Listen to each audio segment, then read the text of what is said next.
విశాఖలో 11వ అంతర్జాతీయ యోగా దినోత్సవం సందడిగా మొదలైంది. ప్రధాని నరేంద్ర మోదీ ముఖ్య అతిథిగా పాల్గొన్న వేళ యోగాసనాలు వేసేందుకు సముద్ర తీరానికి లక్షలాది మంది తరలివచ్చారు. ఏపీ సీఎం చంద్రబాబు, ఉప ముఖ్యమంత్రి పవన్ కళ్యాణ్, మంత్రి నారా లోకేష్, కేంద్ర మంత్రులు, ఎంపీలు, ఎమ్మెల్యేలు ఈ వేడుకల్లో పాల్గొన్నారు.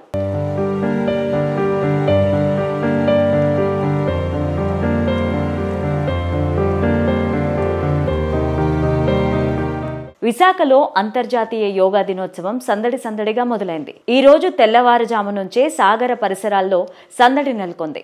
ఈ సందర్భంగా ఏయూ మైదానంతో పాటు golf club, port stadium, PM Palem cricket stadium, railway exhibition మైదానం, స్వర్ణ భారతి ఇండోర్ స్టేడియం సహా 18 క్రీడా మైదానాల్లో యోగాసనాలు వేశారు.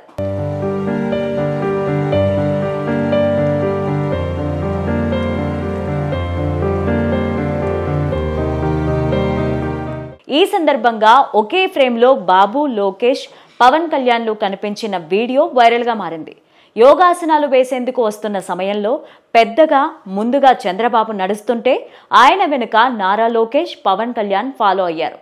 దీనికి సంబంధించిన విజువల్ ఆసక్తికరంగా మారింది. నెట్టింట వైరల్ అవుతోంది.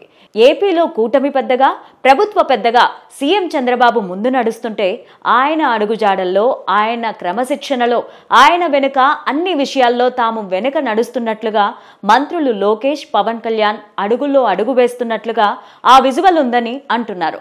ఈ ఫార్ములా, ఈ త్రయం ఎప్పుడూ కలిసుండాలని కోరుకున్నారు.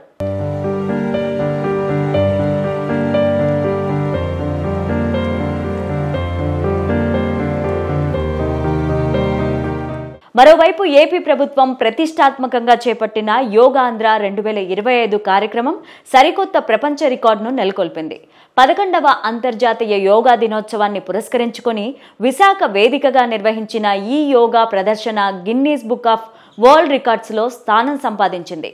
ప్రధాని ముఖ్య అతిథిగా పాల్గొనడంతో ఈ కార్యక్రమం ప్రతిష్ఠత మరింత పెరిగింది.